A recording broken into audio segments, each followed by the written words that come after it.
गंगा नदी में तैरकर स्नान करने वालों को स्नान का विशेष लाभ होता है।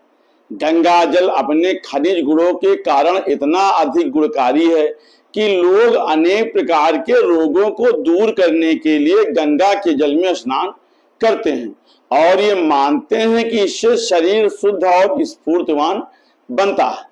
भारतीय सभ्यता में गंगा को सबसे पवित्र नदी माना गया है। गंगा नदी के पानी के गुण के कारण ही गंगा नदी में स्नान करने भारत के विभिन्न क्षेत्रों से ही नहीं बल्कि संसार के अन्य देशों से भी लोग आते हैं। गंगा नदी में स्नान करने के लिए आने वाले सभी लोग विभिन्न प्रकार के रोगों से मुक्ति पाने के लिए हरिद्वार और ऋषिकेश में आकर के कुछ दिनों में केवल गंगा स्नान से ही पूर्ण स्वस्थ हो जाते हैं। इन्हीं गुणों के कारण गंगा के जल को पवित्र माना गया है। कई विद्वानों ने गंगा जल की पवित्रता का वर्णन अपने लेखों में किया है। भौतिक विज्ञान के कई आचार्यों ने गंगा जल की अद्भुत शक्ति और प्रभाव को स्वीकार किया है। इसके बाद भी वैज्ञानिकों का शोध गंगा जल पर चलता रहता है। डॉक्टर हैकिंस ब्रिटिश सरकार की ओर से गंगा जल से दूर होने वाले रोगों के परीक्षण के लिए आते हैं।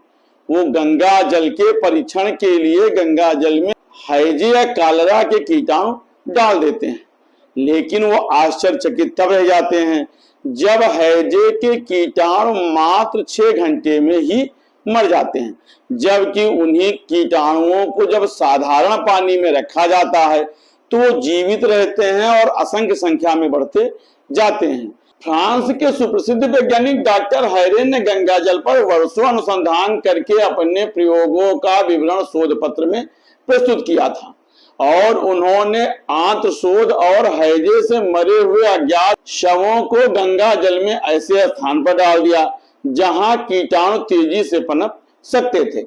लेकिन डॉक्टर हैरेन तब आश्चर्यचकित हो जाते हैं जब कुछ दिनों बाद इन शवों से आंत्रशोथ और हैजे के ही नहीं बल्कि सभी प्रकार के खतरनाक कीटाणु गायब हो जाते हैं। इंग्लैंड के जाने माने चिकित्सक सी नेल्सन ने गंगा जल पर अन्वेषण करते हुए लिखा, इस जल में सड़ने वाले जीवाणु नहीं होते हैं।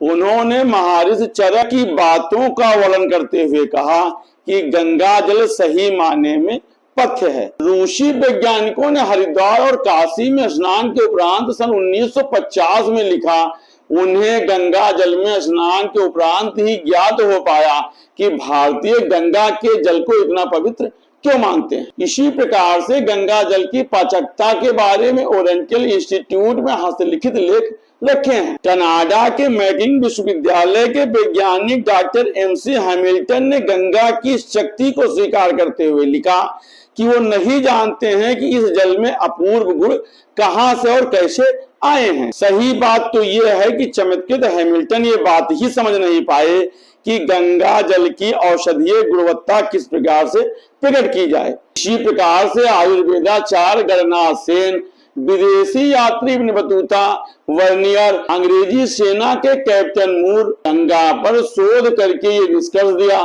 कि ये नदी अपूर्व नदी है। आखिर इतने वैज्ञानिकों ने गंगा के जल पर प्रयोग किया और सभी ने कैसे कहा कि ये एक दिव्य नदी है, अपूर्व नदी है, पवित्र नदी। वैज्ञानिकों के शोध के आधार पर जब हम वैज्ञानिक कारण देखते हैं तो हम पाते हैं कि वैज्ञानिकों ने जो निष्कर्ष निकाला उसके अनुसार हिमालय की कोक गंगोत्री से निकली गंगा, जिसे कि भागीरथी कहते हैं, हरिद्वार या देवप्रयाग में अलकनंदा से मिलती है और यहाँ तक आते आते इसमें कुछ चट्टानें घुलती जाती, जिससे इसके जल में ऐसी क्षमता पैदा होती जाती है जो पानी को सड़ने नहीं देती है। गंगा के जल की गुणवत्ता पर इसलिए कोई दुष्प्रभाव नहीं पड़ता। इसी प्रकार से गंगा के जल की गुणवत्ता पर इस कारण से भी कोई प्रभाव नहीं पड़ता क्योंकि हिमालय पर्वत पर उगी हुई अनेकों जीवनदायिनी उपयोगी जड़ी बूटियां, खनिज पदार्थों और लवणों को स्पर्श करता हुआ गंगा का जल नीचे आता है। हर नदी की अपनी जैविक संरचना होती है जिससे उसमें खास तरह के घुले हुए पदार्थ रहते हैं जो कुछ किस्म के जीवाणु को पनपने देते हैं। वैज्ञानिकों की शोध से पता चला कि हिमालय से निकलने के बाद गंगा के जल का खराब ना होना एक वैज्ञानिक कारण नहीं बल्कि अनेक वैज्ञानिक कारणों से होता है।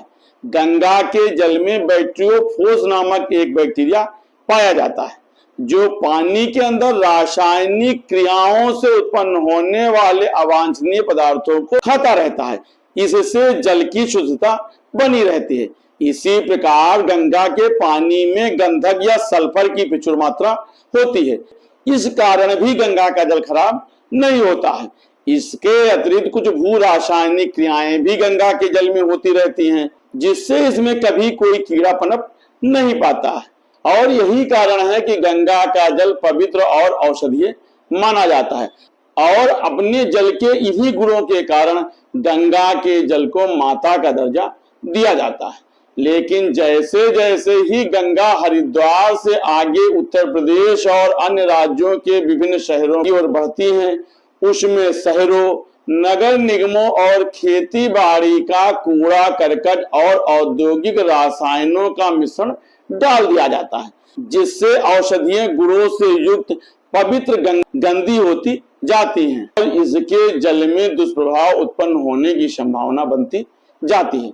इसलिए हमें इस जल की पवित्रता को बनाए रखने के लिए, गंगा की महिमा को बनाए रखने के लिए आगे बढ़ना चाहिए और गंगा के जल को बचाने में अपना सहयोग प्रदान करना चाहिए क्योंकि ये सभी प्राकृतिक धरोहर हैं और हम इन पर जैसे जैसे अत्याचार करेंगे इनके गुण अवगुण में बदलते चले जाएंगे और धीरे धीरे पृथ्वी से भी लुप्त होते चले जाएंगे। सरस्वती नदी भी इसी प्रकार का एक उदाहरण रही है जो कि आज हम कहानियों में सुनते हैं। इसलिए गंगा जो आज के समय में हमें सजीव रूप में दिखाई देती है, हमें उसको बचाने के लिए कृतसंकल्प होना चाहिए